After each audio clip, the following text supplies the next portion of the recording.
नई दिल्ली लोकसभा सीट से बीजेपी प्रत्याशी बांसुरी स्वराज हमारे साथ इस वक्त मौजूद है। जाना माना चेहरा है, बढ़िया वकील है, जो भी केस लड़ती है वो जीत जाती है। इसके अलावा मुखर वक्ता है, लेकिन चुनावी मैदान में पहली बार उतर रही है। बांसुरी जी, बहुत स्वागत है। नमस्कार, बहुत बहुत धन्यवाद। जितनी बार भी आपसे मिलना हुआ है, जितनी बार भी आपको सुना है, हमेशा ऐसा क्यों लगता है कि छोटी सुषमा स्वराज को सुन रहे हो? बड़प्पन है ये आपका। नहीं, मुझे लगता है हर किसी ने यही अनुभव किया है, यही महसूस किया है। नहीं, मुझे लगता है कि माँ का आशीर्वाद है, लेकिन मैं ज़रूर कहूँगी कि मैं ऋणी हूँ दिल्ली की जनता की, क्योंकि माँ के प्रति जो स्नेह, जो प्रेम लोगों का है, आशीर्वाद बनकर मुझ पर बरस रहा है। और मैं ये भी जानती हूँ कि इस आशीर्वाद की एक और बहुत अहम वजह है, और वो है माननीय प्रधानमंत्री श्री नरेंद्र मोदी जी की जनकल्याणकारी योजनाओं का असर ग्राउंड पर, और उनके विकसित भारत की जो एक विजन है, उसमें जो जनता का अगाध विश्वास है उसका। हम धीमे धीमे आगे बढ़ रहे हैं। बांसुरी जी का आगे कार्यक्रम है, लेकिन हमने पहले ही उनको घेर लिया कि आगे समय मिल पाए ना मिल पाए तो यहीं पर उनसे बात कर ली जाए। अच्छा, चुनावी माहौल है तो सबसे बड़ी बात, स्वाति मालीवाल का क्या चक्कर है? वो कह रहे हैं आपकी एजेंट है, आप उनको बोल रही हैं, वो आगे काम कर रही हैं। कितनी शर्मनाक बात है कि एक महिला के साथ अभद्रता हुई और उस बात का राजनीतिकरण कर रही है आम आदमी पार्टी। दुशासन की तरह माननीय मुख्यमंत्री अरविंद केजरीवाल जी के सचिव ने उन्हीं के सीएम रेजिडेंस पर एक स्त्री के साथ अभद्रता करी, और माननीय मुख्यमंत्री जी मुख्यमंत्री का फ़र्ज़ नहीं निभा रहे, ना आम आदमी पार्टी के मुखिया होने का फ़र्ज़ निभा रहे हैं। वो तो दुर्योधन की तरह उसी व्यक्ति के लिए, उस अभियुक्त के लिए धरने पर बैठ रहे हैं, या उसको यहाँ लखनऊ तक दौरे पर लेके गए। कितनी हैरानी की बात है ना कि एक व्यक्ति जिसने स्त्री के साथ अभद्रता करी, उसे जब अरेस्ट किया गया तो वो व्यक्ति सीएम रेजिडेंस से अरेस्ट हुआ। 5 दिन तक तो माननीय मुख्यमंत्री अरविंद केजरीवाल जी चुप्पी साधे हुए थे, और उसके बाद किसी प्रकार की निंदा नहीं करी, कोई कार्रवाई नहीं करी, लेकिन हाँ, अभियुक्त को लिए घूम रहे थे दौरों पर। ये तब है जब माननीय संजय सिंह जी ने 31 आवर्स के बाद एक प्रेस कॉन्फ्रेंस में इस बात की पुष्टि कर दी थी कि वाकई में ये वाक़या हुआ था। देखिए, जब एक महिला के साथ इस प्रकार का अपराध होता है तो दल की राजनीति, विचारधारा की भिन्नता को दरकिनार करना चाहिए, और वही करा है। स्वाति मालीवाल जी कोई अभी नहीं आई आम आदमी पार्टी में, बहुत पुरानी साथी हैं वो अरविंद केजरीवाल जी की। मैं हैरान हूँ कि ये अपने राजनीतिक स्वार्थ के लिए अपनी ही इतनी पुरानी साथी को इस तरह छटक देते हैं। 400 पार हो रहा है। बिल्कुल बिल्कुल, क्योंकि नारा नहीं है, संकल्प है। हाँ, आप जब बोलते हैं 400 पार हो रहा है तो वही कहते हैं ये तो होना ही नहीं चाहिए, ये हो गया तो संविधान खत्म हो जाएगा। तो संविधान खत्म करने के लिए 400 लाना चाहते हैं? संविधान पूरी तरह सुरक्षित है। आज तक संविधान के साथ अगर किसी ने खिलवाड़ करा है तो वो है कांग्रेस पार्टी। आप भूल गई आपातकाल किसने लगाया था? पिछले 10 सालों से भाजपा की पूर्ण बहुमत की सरकार है। आरक्षण सुरक्षित है, कुछ नहीं हुआ। संविधान पूरी तरह सुरक्षित है, लोकतंत्र पूरी तरह सुरक्षित है। पर मैं हैरान हूँ, पहली बार चुनाव है जहाँ पे विपक्ष अपनी सीटों की बात नहीं करता, हमारी सीटों का अरिथमेटिक, उसका गणित देखता है। मुझे लगता है उनको ये पता है कि उनके नाम की कोई सीटें आ ही नहीं रही है। केजरीवाल के नाम की सीट आ रही है? जी नहीं, बिल्कुल भी नहीं, क्योंकि ये राष्ट्रीय चुनाव है। और आप देख लीजिए, 2019 में भी माननीय मुख्यमंत्री जी ने प्रचार करा था, 2014 में भी उन्होंने प्रचार करा था। रिजल्ट सबके सामने, इस बार भी हैट्रिक होएगी, 7 की 7 सीटें दिल्ली की जनता भाजपा की झोली में डालेगी। तो ना केजरीवाल ना राहुल गांधी, दोनों ही नहीं? घमंडी अलायंस ऐसा है जो कि स्वार्थ की धुरी पर टिका हुआ है, इसीलिए जर्जर कर भुरभुरा रहा है।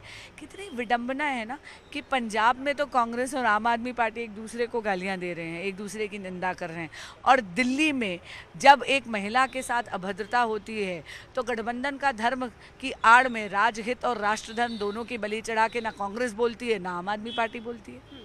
लेकिन इन सब के बीच में ये भी जरा बताइए कि ये मंगलसूत्र के ऊपर नजर या मुस्लिम आरक्षण, ये मतलब हिंदू मुसलमान चुनावों के बीच में क्यों हो रहा है?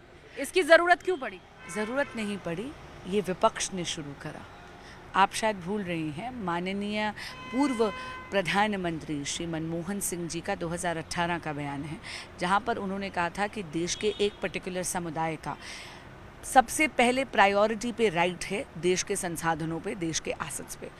उसके बाद हैरानी की बात है कि जहाँ पर भाजपा बात करती है वेल्थ क्रिएशन की, वहाँ पर कांग्रेस पार्टी बात करती है वेल्थ रीडिस्ट्रीब्यूशन की।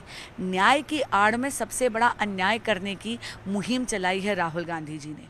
अब रीडिस्ट्रीब्यूशन का क्या अर्थ है? वो ये कह रहे हैं कि आपकी मेहनत से अर्जित करी हुई संपत्ति, और देखिए आप भी एक महिला हैं, आप भी ये जानती है कि हमारे यहाँ आभूषण अलंकार नहीं है, फाइनेंशियल सिक्योरिटी का पर्याय होते हैं एक महिला के लिए। तो आप जब एसेट्स की बात करते हैं तो आप महिलाओं के आभूषणों की बात करते हैं, आप इमूवेबल एसेट्स की भी बात करते हैं, बैंक में कितना पैसा है, घर में कितना है, आपके पास गाड़ी घोड़ा घर कितना है, ये सब देख के राहुल गांधी जी कहते हैं कि अगर इंडिया अलायंस की सरकार आ गई तो वो सारे के सारे आपके एसेट्स इन्वेस्टिगेट कर और बाकियों में बांट देंगे। जहां पर अगर मनमोहन सिंह जी का तर्क देखें तो एक पर्टिकुलर समुदाय का ज़्यादा राइट है तो उनको ज़्यादा बटेंगे। ये न्याय की आड़ में अन्याय है। मैंने कहा ना, भाजपा बात करती है क्रिएशन ऑफ वेल्थ की, कांग्रेस बात करती है रीडिस्ट्रीब्यूशन की, भाजपा बात करती है सबका साथ, सबका विकास, सबका विश्वास और सबका प्रयास, और कांग्रेस बात करती है हिस्सेदारी न्याय की। हिस्सेदारी न्याय कुछ नहीं होता। लेकिन ये सारी बातें, सारे बयान 2008 के 9 के, अब तो राहुल गांधी का 2011 का बयान भी निकाल लिया आप लोगों ने। ये जो रिडिस्ट्रीब्यूशन ऑफ वेल्थ की बात है, ये राहुल गांधी जी ने अभी कहा था अपनी रैली में, ये बात उन्होंने चुनाव में उठाई है। और देखिए मैं आपको बताती हूँ, भाजपा एक राष्ट्रवादी पार्टी है। हम हमेशा, अगर आप अन्याय करेंगे देश की जनता के साथ तो हम तो पुरजोर मुखालफत उस बात की करेंगे। अब उसको ये कम्युनल रेटरिक विपक्ष दे रहा है। क्यों? क्योंकि विकास का उन्होंने कोई कार्य करा ही नहीं है जहाँ जहाँ जिन राज्यों में उनकी सरकार थी। आप दिल्ली की हालत देख लीजिए, पिछले 10 वर्षों से यहाँ पर 10 के 10 विधायक, नई दिल्ली संसदीय क्षेत्र की बात कर रही हूँ, 10 के 10 विधायक आम आदमी पार्टी के हैं। मेजॉरिटी जो पार्षद हैं 25 में से 20 पार्षद आम आदमी पार्टी के हैं। बड़ी अजीब बात है, मेरे समक्ष जो मुद्दे आते हैं वो मुद्दे हैं जो कि विधायक के अधिकार क्षेत्र के हैं या पार्षदों के अधिकार क्षेत्र के हैं, और जहां पर विधायक भी उसी पार्टी का हो, सरकार भी उसी पार्टी की हो स्टेट में, और पार्षद भी उसी पार्टी का, तो कार्य कराना सुगम हो जाता है। तो तब विकास क्यों नहीं हुआ? लोग अभी भी उन्हीं चीज़ों के लिए क्यों स्ट्रगल कर रहे हैं? ये देख के हैरानी है, क्योंकि कोई काम करा ही नहीं। खासकर कि आम आदमी पार्टी तो वैसे भी एक निकम्मी सरकार है, प्रचार प्रसार और भ्रष्टाचार। एक चीज मुझे बताइए, सेकुलरिज्म या हिंदुत्व? दोनों एक दूसरे का पर्याय हैं, दोनों एक दूसरे का पर्याय। मैं सेक्युलर हूँ क्योंकि मैं हिंदू हूँ, क्योंकि मेरे धर्म ने मुझे सिखाया है सर्वधर्म समभाव, कि आपको अपने आप को बड़ा करने के लिए दूसरे की लकीर छोटी करने की ज़रूरत नहीं है। बेअदबी मेरे धर्म ने, मेरी संस्कृति ने सिखाई नहीं है। मेरा जो, मैं नतमस्तक होती हूँ हर धर्म के समक्ष उन सभी के प्रिंसिपल्स को लेके, लेकिन हाँ मैं सनातनी हूँ, अपने कृष्ण में मेरा अगाध विश्वास है। ये दोनों जो हैं बातें विरोधाभासी नहीं हैं। जहाँ से शुरू किया था वहीं पर समापन करूंगी। सुषमा स्वराज भी वकील थी, आप भी वकील हैं, वो भी इसमें बहुत महारत हासिल कर चुकी थी, आपको भी है। मुखर वक्ता वो भी थी, मुखर वक्ता आप भी हैं। लेकिन राजनीति में जो लोकप्रियता उन्होंने हासिल की, अभी शुरुआत है आपकी, लगता है वो मुकाम हासिल होगा? इन सब चीज़ों के प्रेशर में नहीं लेती, कर्मयोगी बनने आई हूँ। केवल कर्म मेरे हाथ में है, परिणाम मेरे हाथ में नहीं है। और हाँ, इस बात का बहुत आश्वासन है कि मैं अकेली नहीं हूँ। पहला चुनाव ज़रूर है, पर संगठन की शक्ति और पार्टी का अनुभव मेरे साथ है। बहुत शुक्रिया बांसुरी जी हमारे लिए इतना समय देने के लिए। तो आपने सुना बांसुरी स्वराज को, जो पूरी तरह से आश्वस्त दिखाई दे रही है कि आने वाले चुनाव में जीत उनकी होगी, क्योंकि पार्टी भी उनके साथ है, दिल्ली की जनता भी उनके साथ है।